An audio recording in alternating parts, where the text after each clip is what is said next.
right, welcome to the channel, you lovely people. So we got the Grammy, right? And yes, I have like the garbage bag just in view. It's like a little bit hinting at something here. But anyway, I'm gonna keep it short. I just want to give you some of my thoughts on this Grammy. Honestly, I've been spending the morning listening to the songs, right, which they won in different categories. So now, for instance, I just finished to listen to Genius Boy or Boy Genius, uh, and one of the song won Best Rock Song of the Year. And I was curious, and I'm like, all right, let's go listen to this. And then you hear a song that it's a nice, catchy song. You know, it's kind of cutesy, well done, well produced, and so on and so forth. But then you wonder, seriously, this has won for Best Rock Song of the Year? I have some questions. But it seems like that the Grammys already for several years have become something of whoever is most popular and hyped gets to have this reward. Obviously, I'm just basing this on pure speculations and it's just an opinion. But that's how it feels, especially when, as if you are more like a demanding listener, you listen to most of this music, you're left always wanting more because it appears that a little bit like YouTube and Mr. Beast, the whole entertainment business, it's modeling itself on very young people. And of course, it's been the case also in the past, with the difference which I think is a certain time there was experimental music coming out which was dominated by the talent and skills of musicians, which they were putting it together and throwing it out there. Nowadays, we are at the pinnacle of what it's supposed to be working for. Just give you a little bit the quick rush of like the quick feelings, especially the juvenile thing. You know, like the very young people, they need their own language, they need their own thing to attach themselves to. So some of those songs, they just hit the box, you know, of all that it's required to feel something or to cry over a breaking up when you are like 16 or something, and then you move off 2 weeks after to the next boy or girl. So it really feeds into that, it appears to me, and it really leaves you with vacant ends and minds, you know. I challenge you to read some of those lyrics and come back to this video. So obviously there's always going to be somebody in the audience here or whatever is going to happen, you know, like bumps into this video and says like, you're old, you don't understand this. Of course you don't get Taylor Swift or you don't get Vampire, you know, from this other girl or those songs. Of course you're old. Well, first of all, age shaming, fuck you. And second of all is, you know, I give you this example. There's a lot of people today at 17, 18, 16, which they're going to be curious enough and start to look for music of the past. And all of a sudden, they're going to bump onto Mayonnaise of Smashing Pumpkins or Black or Pearl Jam. Not even going back that far, right? Or they're going to go even further. All of a sudden, they find out about Led Zeppelin. All of a sudden, they're going to find out about Deep Purple. All of a sudden, they're going to find out about Cactus Tree of Johnny Mitchell or whatever other song of Bob Dylan or Leonard Cohen. And it literally is going to become, like, for instance, finding out in the 90s music of Jeff Buckley. Literally, some of those songs will become the soundtrack of these newer people, of this newer generation. So will hit you as much as it did to me when I found out in the 90s about songs of Bob Dylan or Johnny Mitchell, which I wasn't born when they made those songs. I discovered it way later, you know? And this is exactly what is going to happen. Frankly, most of the songs that I've heard of this Grammy, I feel like, would I go back to listen to this? Probably not.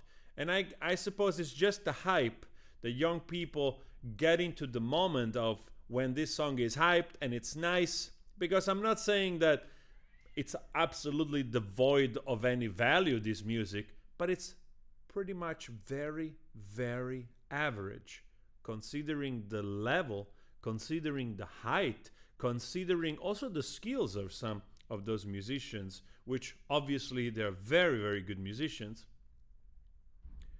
And most importantly, like the production around it, and like sound engineer and engineer and whatever it's used to polish those products. And then you're like, wow, all right, we got this song as best song of the year. Okay. So I have the sense that already for some time, probably a good part of a decade and a half, we're sort of lowering expectations by pushing and pushing and pushing stuff that it's barely average. Stuff that it's barely average compared to what other people have created in the past, and we're pushing it as if it is spectacular. And I'm not going to do other specific example because I'm really not hating on anybody. It's just more an observation of feeling. Seems like that we are training the newer generation to be dumber so that they're going to be happier with less, right? And that's why you get so many bands which they sound absolutely the same. You listen to Rodrigo, and she sounds like she has something in her mouth. Always those cutesy voice, which seems like they left some cotton, like the Padrino. They left some cotton in the mouth. They cannot speak properly, and just to give you that sense of like a cutie voice of a 16-year-old or something, and you just get disappointed. You're like, all right, this is supposed to be masterpieces, and I know there's going to be people in the audience, younger people, fighting for it because you have a bias. You have a strong bias towards something that you like right now that most likely you will not like in 2 years. And if you're 60 and you swear that you love this particular song of Taylor Swift, I don't know what to tell you, honestly. You're free to do so, but please expand your music horizons and go search also for other music which might even give you much, much more. Anyway, it's always, we could always argue that things are subjective, like, oh, but this is something that I like, you might not like, and so on and so forth. But I honestly disagree. It seems a very obvious trend that the quality of stuff, it's less and less and less. I mean, Metallica, it's fucking winning Grammys now, and this is not their best work. I think Metallica deserved, I don't even know if they won a Grammys back in the days. I have to go check because I honestly don't remember. Probably for the Black Album. They won a lot. Probably it was also one of the most acclaimed.